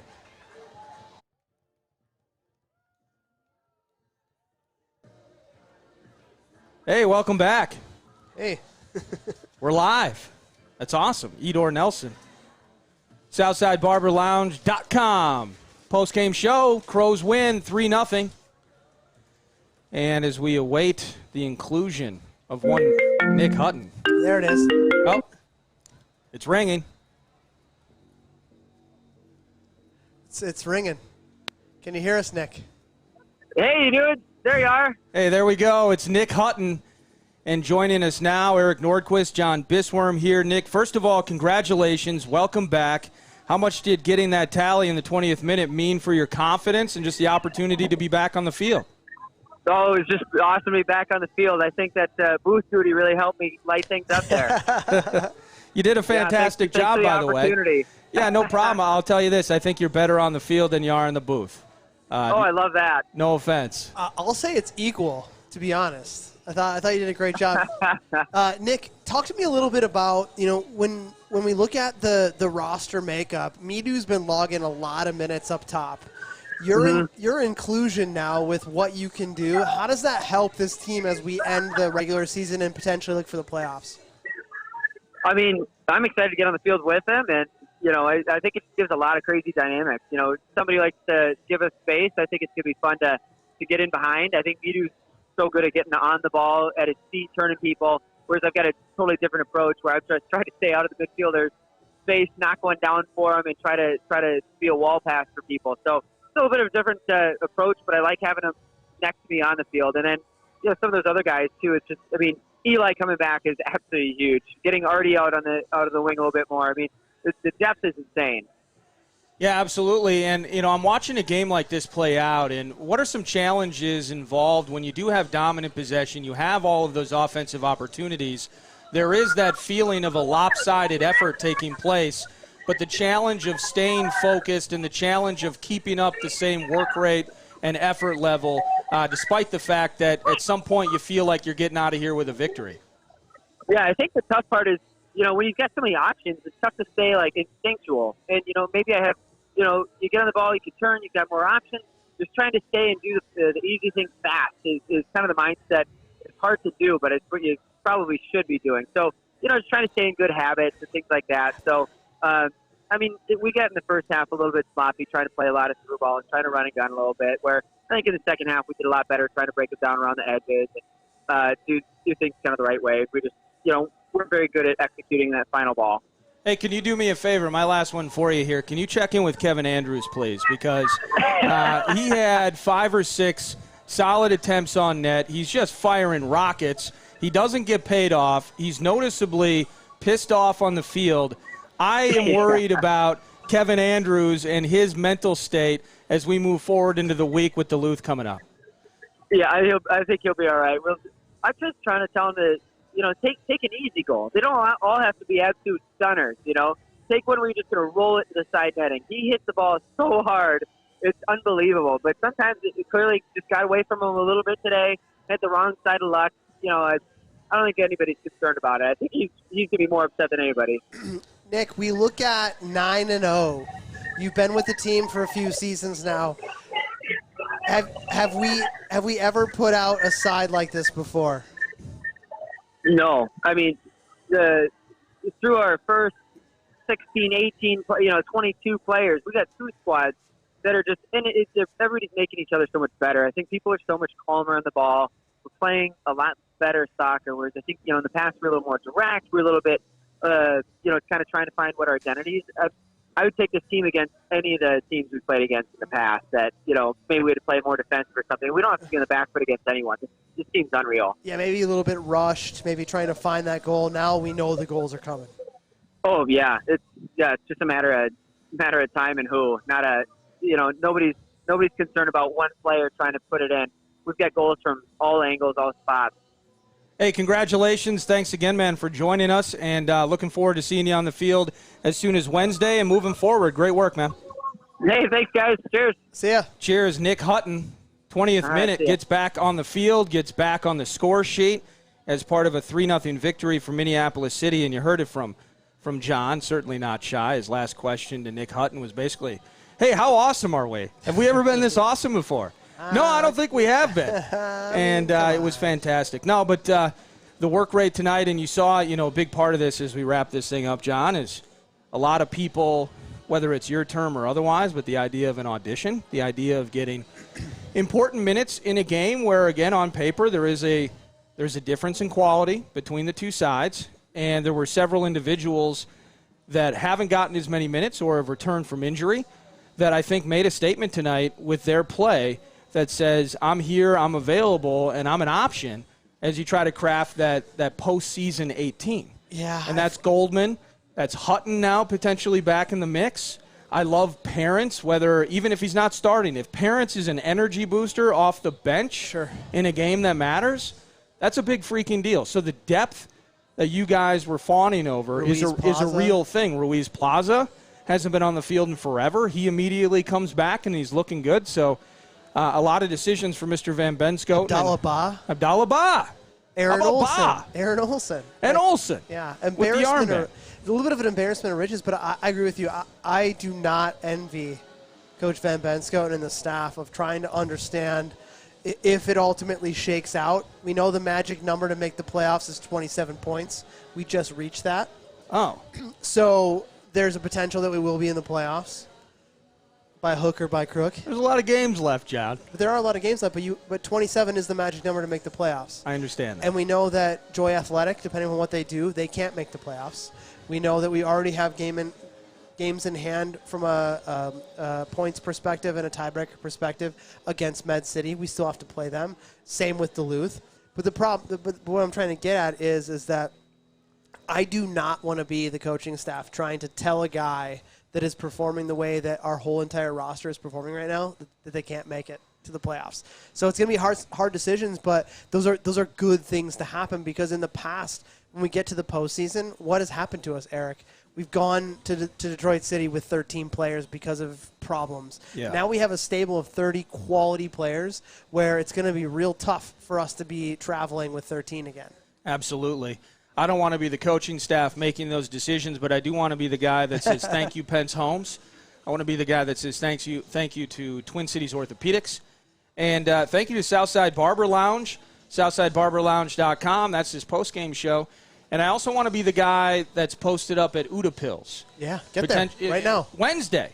It's a watch party. Whether it's tonight, they're open till 10, ladies and gentlemen. Yeah, go right now. Or on Wednesday evening, next match for the Crows at Duluth, and next home match July 10th. So thank you so much, by the way, on a steamy Saturday, whether you're in attendance or not. Obviously, if you're enjoying this stream, we appreciate you tuning in and supporting Minneapolis City Soccer Club. And you can go to MPLSCitySC.com for tickets, for merch, and support. Become a member, become an official Crow, get murdered out like my guy John here and the 800 or so faithful in attendance.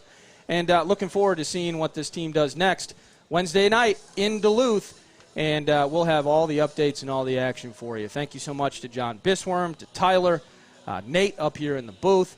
And once again, I just do want to make a note on a solemn subject that Keith Kick, the tragic loss of life. The first Minneapolis City head coach lost his life within the last couple of days. It's absolutely saddening, heartbreaking. And so on behalf of all those associated with Minneapolis City, the first Crows head coach, the reason that a lot of these familiar faces that you enjoy that are on the field, he lost his life, and our thoughts and our love are with all those associated with Keith. So with that, enjoy your Saturday. Right, John? This one's for you, Keith.